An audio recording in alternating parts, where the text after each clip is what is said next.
기도하겠습니다. 하나님 아버지 감사합니다. 또 주일날 아침에 주의 말씀으로 오늘 하루를 시작하게 하시고 말씀에서 주께서 응답하여 주시옵소서. 예수 그리스도의 이름으로 기도합니다. 아멘. 네, 하나님의 말씀은 민수기서 7장 10절 11절 말씀 보겠습니다. 민수기서 7장 10절부터 11절 말씀입니다.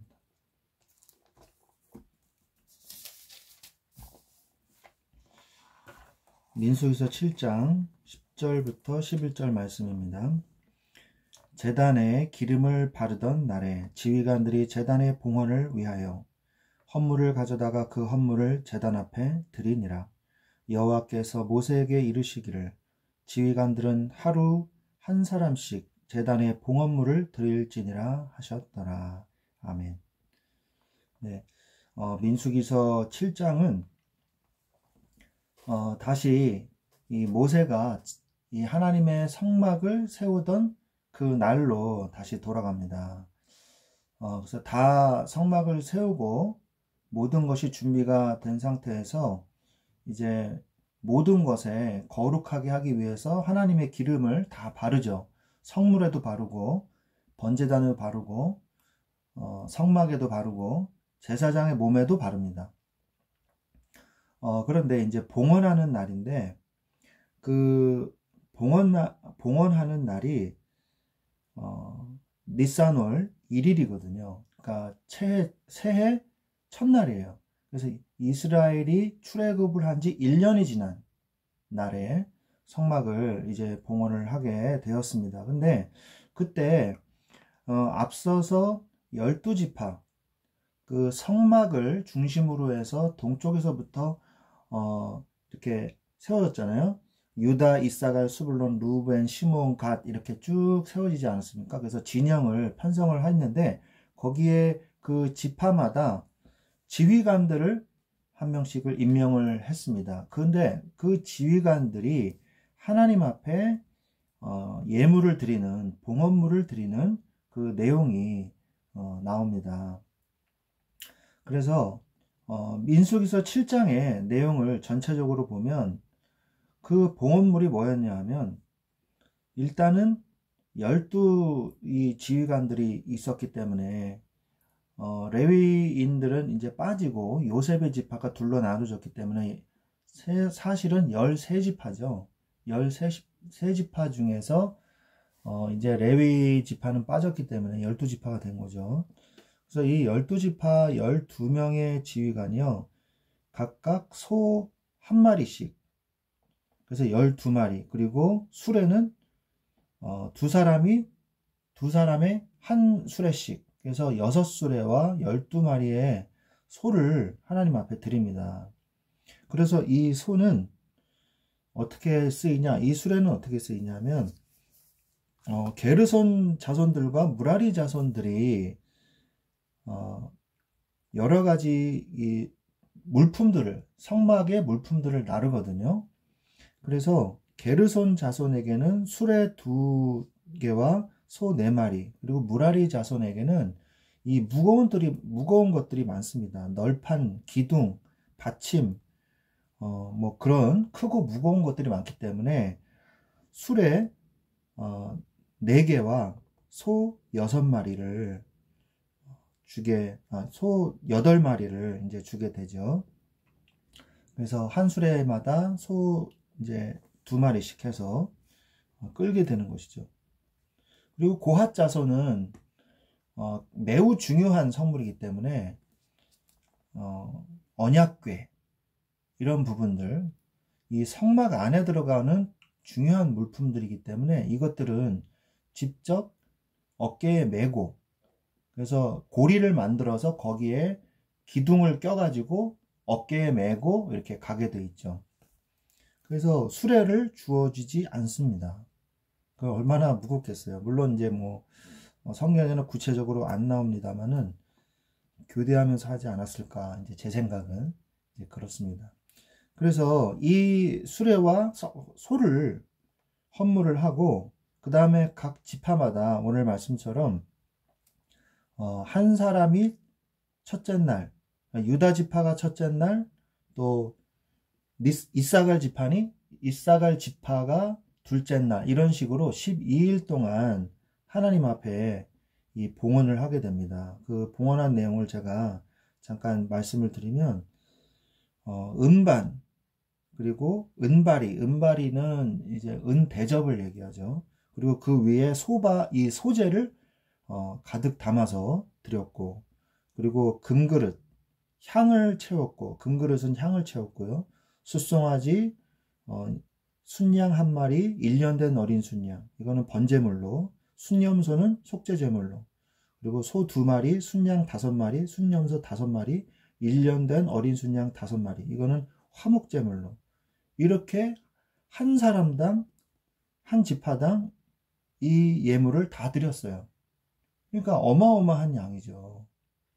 그래서 하나님 앞에 이 12지파가요, 드렸습니다. 총 이 하나님 앞에 봉헌된 예물을 보면, 은쟁반이 12, 은대접이 12, 금그릇이 12, 숫송아지가 12마리, 순양이 12마리, 1년 된 어린 순양이 12마리, 그리고 순염소 12마리, 숫소는 24마리, 순양은 60마리, 순염소도 60마리, 1년 된 순양의 60마리.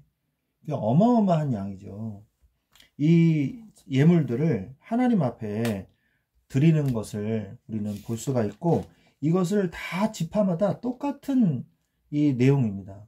한 지파에 드려진 예물이 똑같아요. 그런데 그것을 다 기록을 똑같이 12번을 반복해서 기록을 해놨어요. 이 민수기서 7장은.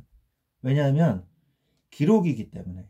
그래서 어느 지파가 얼마만큼의 예물을 드렸다, 이것을 정확하게 기록을 해놔야 되기 때문에, 기록의 의미에서 똑같은 단어고 똑같은 문장이지만 기록을 해놓은 것을 볼 수가 있습니다. 그래서 민수기서 7장은 89절이나 있어요.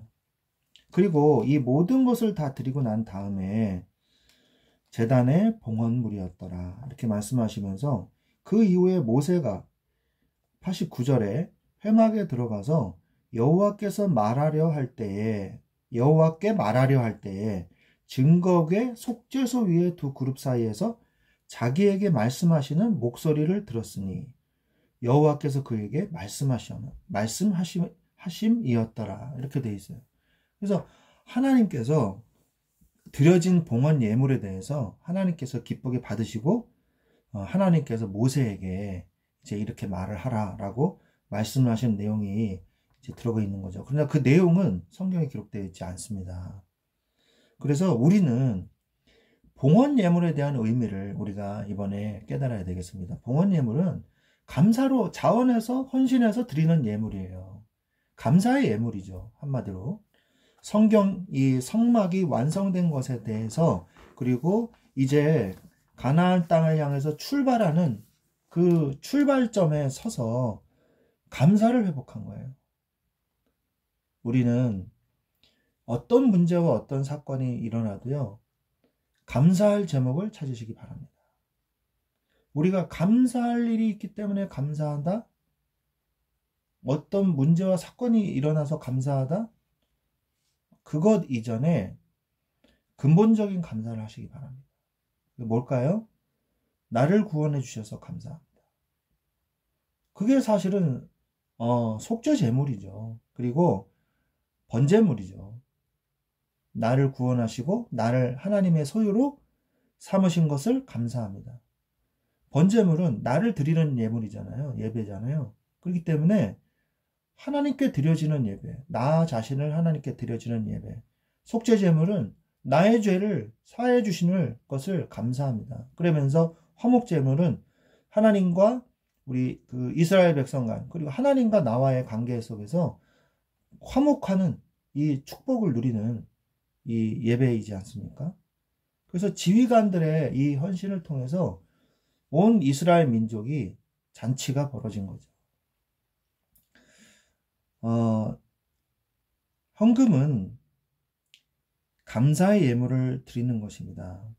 그래서 우리가 진정한 감사를 회복하는 오늘이 되시기를 바랍니다.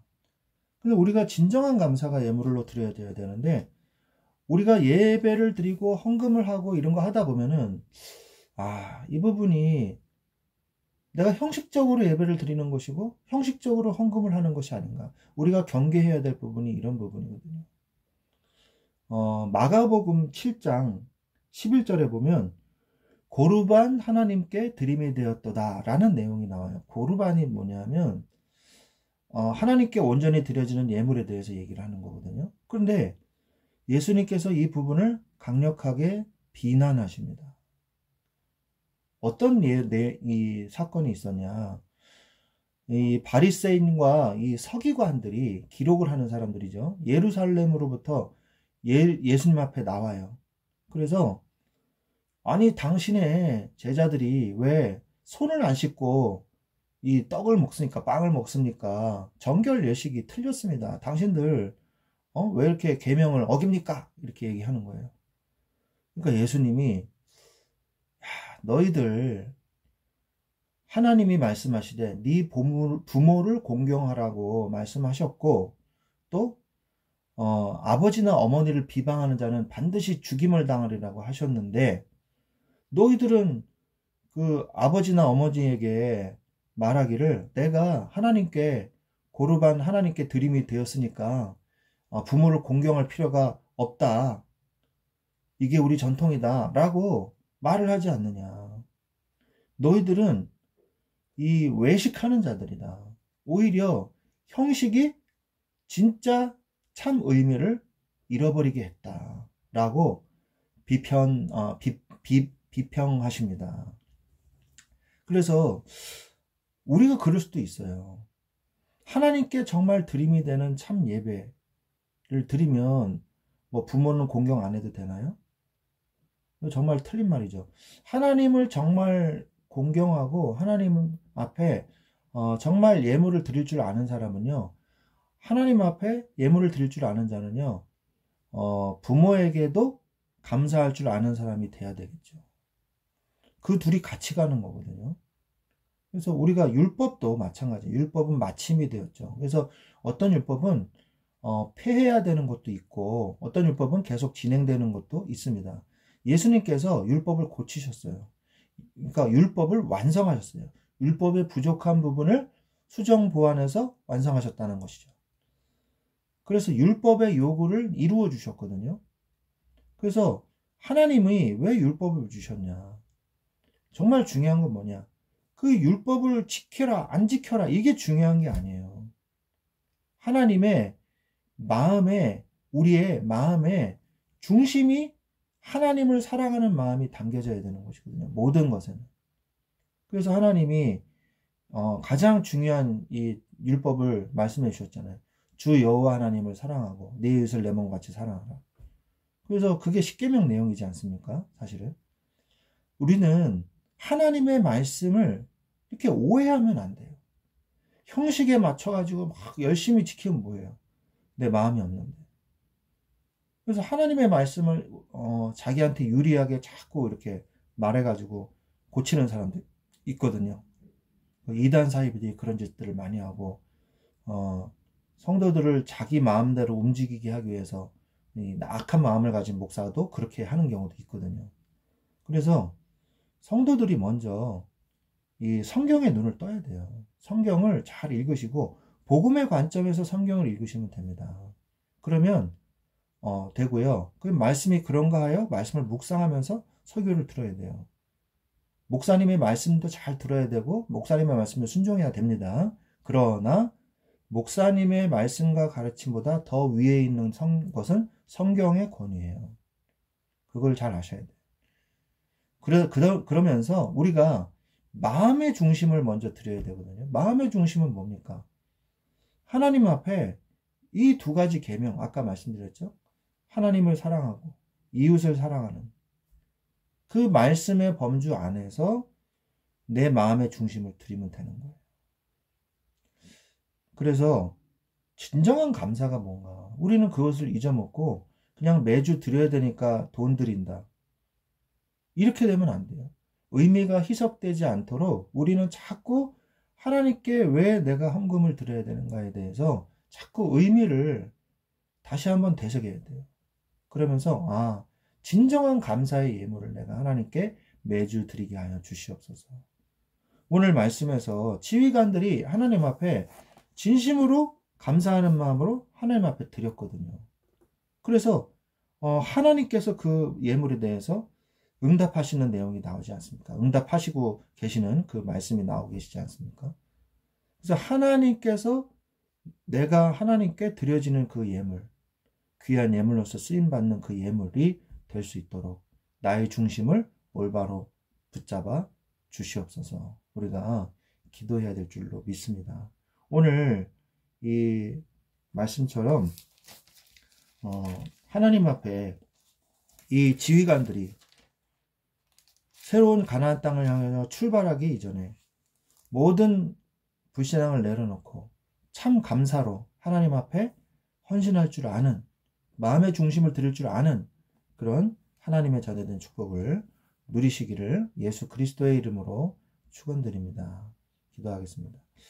하나님 감사합니다. 오늘도 하나님 앞에 온전히 드려지는 예물로 드려지게 하여 주옵시고 율법을 완성하신 예수 그리스도께서 우리의 마음의 중심을 보시고 마음의 중심이 하나님 앞에 드려지는 예물이 될 수 있도록 참 감사가 회복되어지고 의미를 희석시키는 우리의 형식과 우리의 여러 가지 아버지 잘못된 생각들은 버리고 하나님의 마음의 중심이 드려지는, 내 마음의 중심이 드려지는, 하나님께 드려지는 예물이 되게 하여 주시옵소서. 감사하며 예수 그리스도의 이름으로 기도드렸사옵나이다. 아멘.